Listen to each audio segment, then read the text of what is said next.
thank you. Thank you for showing up, even when sometimes you are just felt like you're not appreciated. But I asked my officers when I addressed them today, if we don't do it, who will? And so they're very committed, and their resiliency showed today, and their professionalism showed today. I want to thank the governor. I want to thank the mayor, who has been with us every step of the way through this trying and critical time. But I want to encourage the public, if you have any additional information, please call 574-LMPD and assist us. This should not continue to happen. Evil should not try to prevail and take over our city, and we let it happen. So I'm encouraging everybody that we unite and that we continue to do the good work, and LMPD will continue to keep this community and this city safe.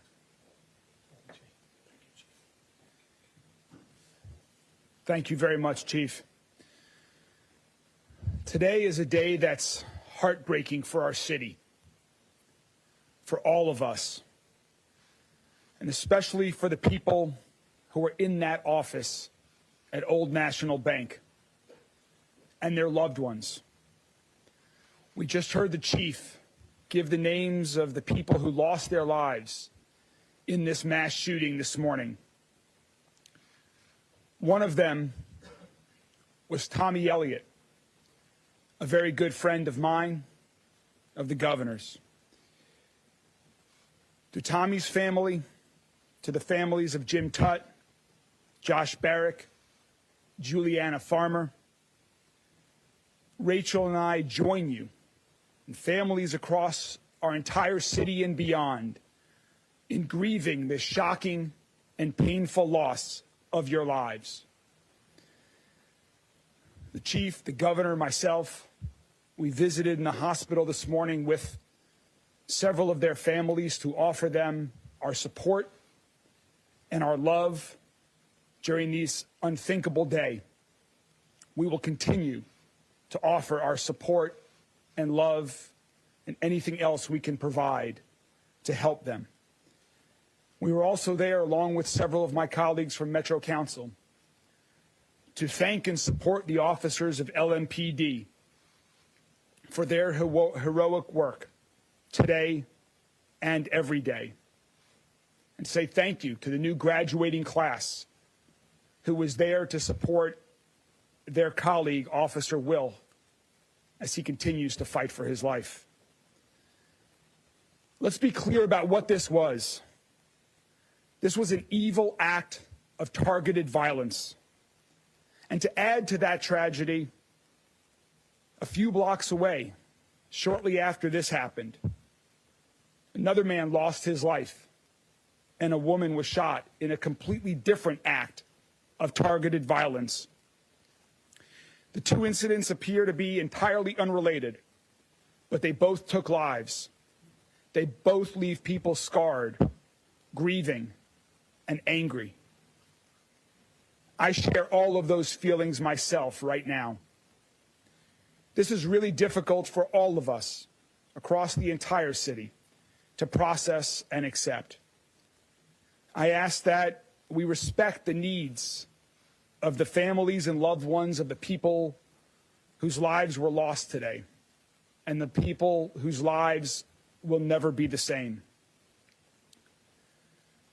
I'm a survivor of a workplace shooting. To the people who survived, whether you were physically hurt or not, I know that you're hurting too. We are here for you as well. To the survivors and the families, our entire city is here to wrap our arms around you. We've set up a family assistance center through the Red Cross to provide support and services to those families today and in the coming days, weeks, and months ahead that we know will be challenging. To provide you with whatever you need to deal with the trauma of this moment. The same applies to our police officers and first responders. Our city is here for everyone impacted. We are a strong city, and we will be here for support. As the chief mentioned, our LMPD officers went into that building knowing that they were risking their lives to save other lives. And that's exactly what they did.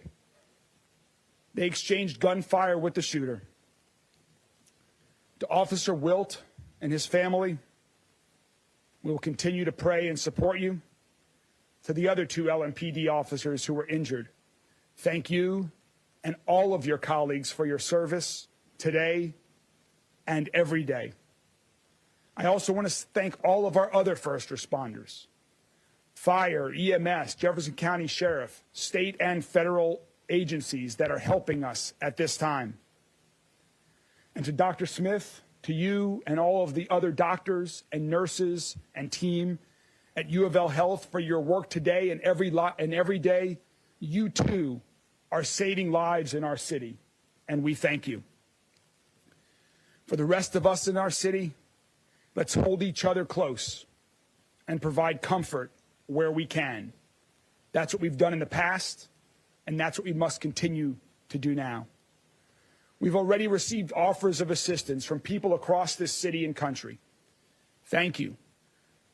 By the end of the day, we'll be providing specific information on how to provide donations to those impacted today if you would like. We will also have more information by the end of the day about a community-wide vigil for the targeted acts of violence that happened today and any day in our city. We will continue to move forward with strength, with prayer, with love, support, and determination. Thank you all. I'm now going to turn it over to Governor Andy Beshear. Governor.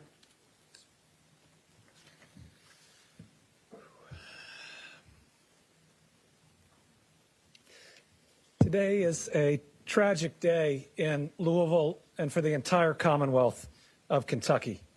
Acts of violence like this hurt. They tear at the fabric of who we are, at our society, at our state, at our country, and the city. Today, I'm hurt, and I'm hurting. And I know so many people out there are as well. We lost 4 children of God today, one of whom was one of my closest friends. Tommy Elliott helped me build my law career, helped me become governor, gave me advice on being a good dad.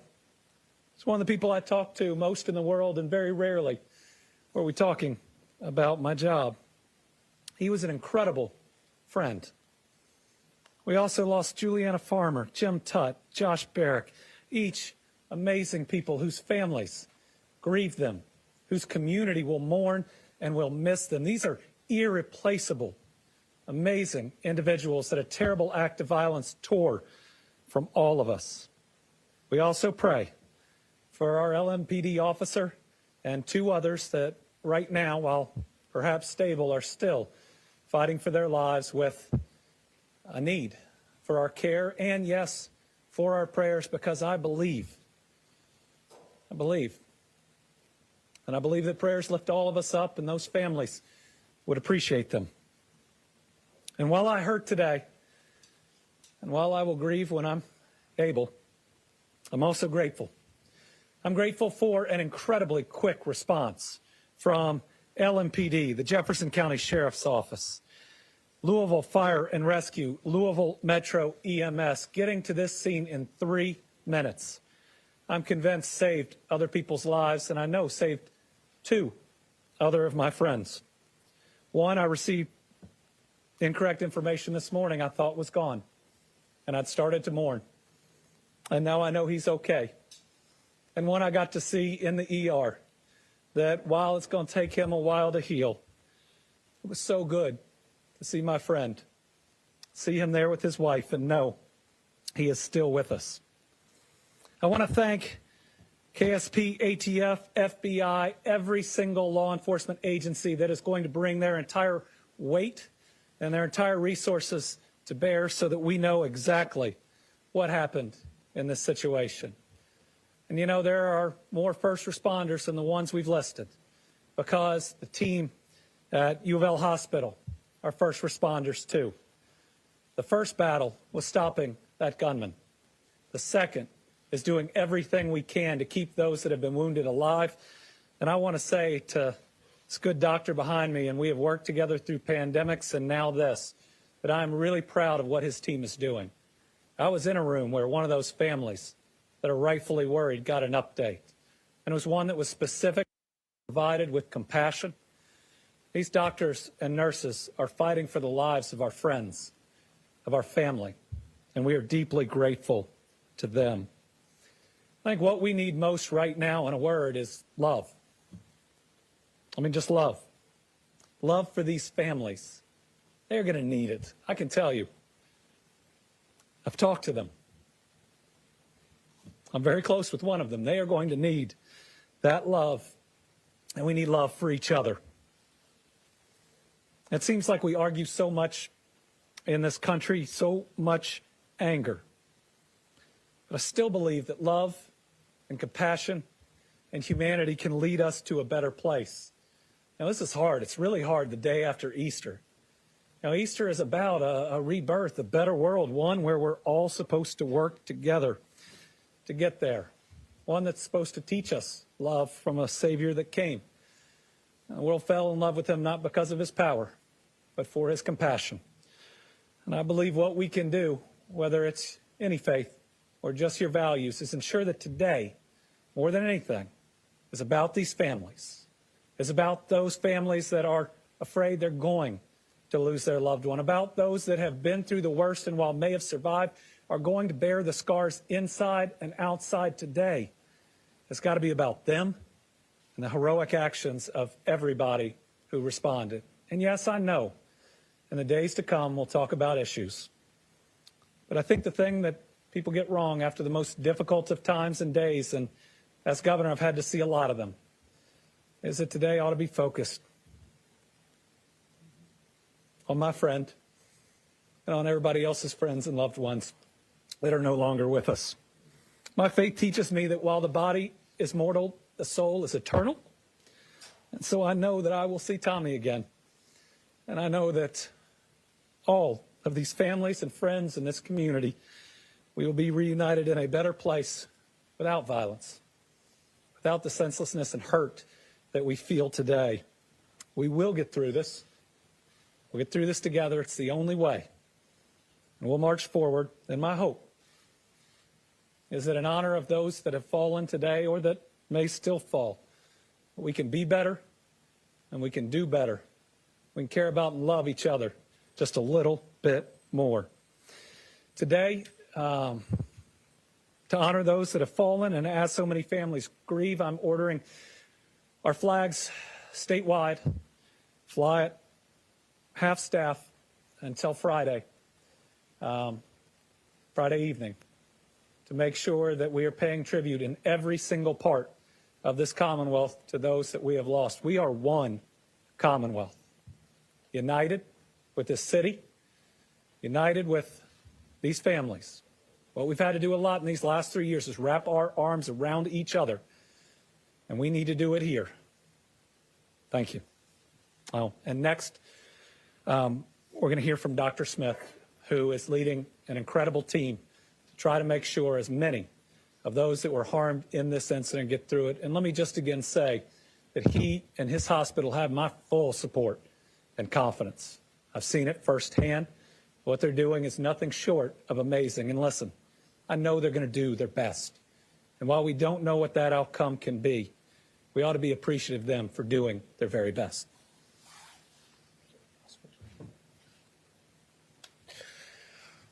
Well, thank you very much for that. As was reported, this morning, University of Louisville Hospital received 9 patients, 3 of which are currently in critical condition. The 3 that are in critical condition did require operative care and from our trauma team and our emergency department services. We were able to release 3, and 3 are currently still in our hospital with non-life-threatening injuries. I want to say thank you to Louisville as a city, I want to say thank you to our police officers and our EMS services. I have no doubt in my mind that they saved lives today. I think they, as many in the healthcare industry, have been through a difficult time recently, but they have stood up and stand up for Louisville and the people of Louisville constantly. And they have our thanks from U of L Health. I also want to thank my nurses in the emergency department, my physicians in the emergency department. Through all of this, they remained as the professionals that they are. They were able to care for a large number of people coming in severely injured in a very short period of time. We were able to get them to the services they need. And as of now, no one that arrived at the hospital has expired. Now, I do not know what the days ahead will be. I do know that they are still injured, but I also know that we are all Louisvillians, and it doesn't matter where we come from. It does not matter who we look like. We are all part of Louisville. LMPD, EMS, U of L Health. We are here for everyone.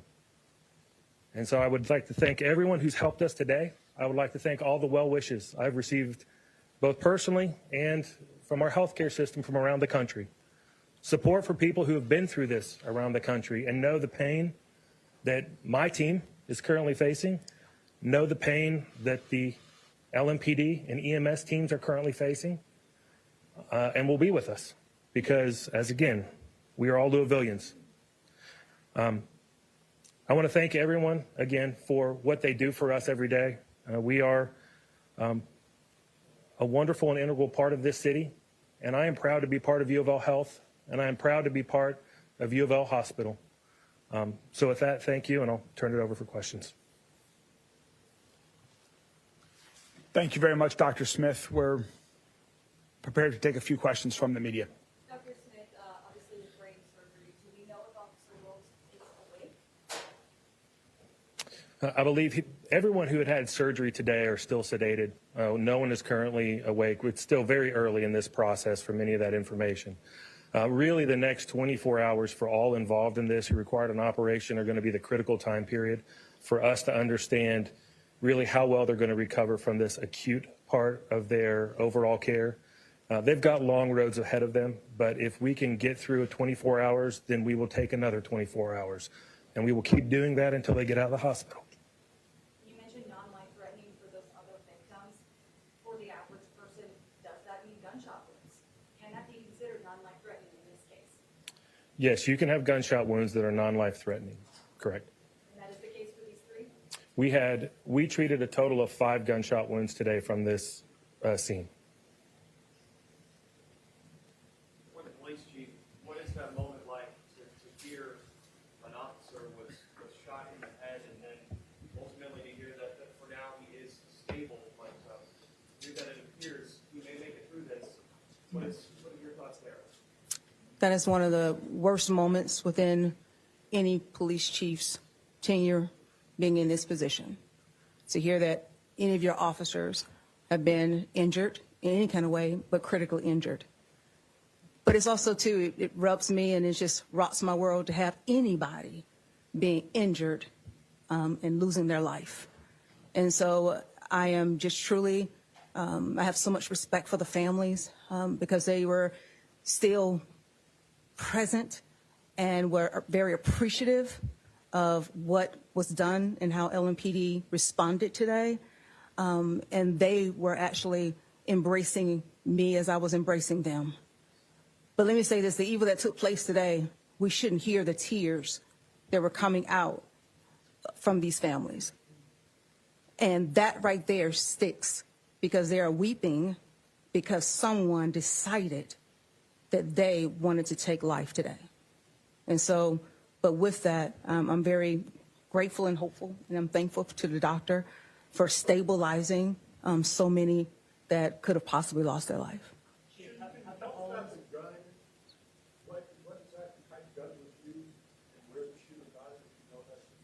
I don't know where the shooter got the weapon from, but I just can say that it was a rifle used, as I mentioned earlier. Can you talk more about what happened inside the gun building prior to the shooting this morning? Repeat that again? Can you talk more about what happened inside the bank building prior to the shooting? Again, this is an ongoing investigation. And again, as like the governor has stated, we want to focus in on the families. We want to focus in right now what happened. And as this investigation continues to unfold, then we'll be able to reveal a little bit more. There's a lot of information about stuff being on Instagram. Is that stuff going to be taken down? And was he communicating on Instagram before this incident? I will state this, that the suspect was live streaming. And unfortunately, that's tragic to know that that incident was out there and captured. And so we're hopeful that we can have that incident removed, that footage removed. Has the home of this shooter in this case been searched? Have you guys discovered anything, manifest or things of that nature? Again, it's still ongoing within this investigation, it's still unfolding, and so I don't want to get into any additional particulars at this time. Quick question. On the gun being identified and you realized who he was, had he had any encounters with the police department in his past? From my understanding, right now, preliminarily wise, that may change, but my understanding, we have not had any prior engagement with this individual. And is he a citizen of Louisville? He worked at Old National Bank, and so I am assuming right now that he was a citizen of Louisville. And has there been a search warrant conducted on his home as of today? I don't want to get into particulars on that investigation portion of it, but again, it's ongoing, so I respect your questions. All the victims, employees of the bank. Are you able to say a number of victims were employees of the bank? Yes, yes, yes, And the officers. and the officers, yes. Chief, was the suspect shot and killed by police? Yes, sir. Yes, sir. Chief, were there guards inside the bank? Was there any security? How was this person walking in? I'm not familiar with any other additional security with that inside the location, but again, let's focus back on this initial incident right here, that we were responded in a timely, quick fashion, and we stopped the threat so that no additional loss of life could be taken. We will continue to provide updates as we have more information. This has been a very active day where we are, as the governor and chief said, we are using every resource available from local, state, and federal agencies to provide all of these answers to the entire community, to the loved ones who lost victims today. And so we are going to get back to work. We will continue to keep you all up to date as we have more information. Thank you all very much. We will let you know when the next update is going to be shortly. Thank you all.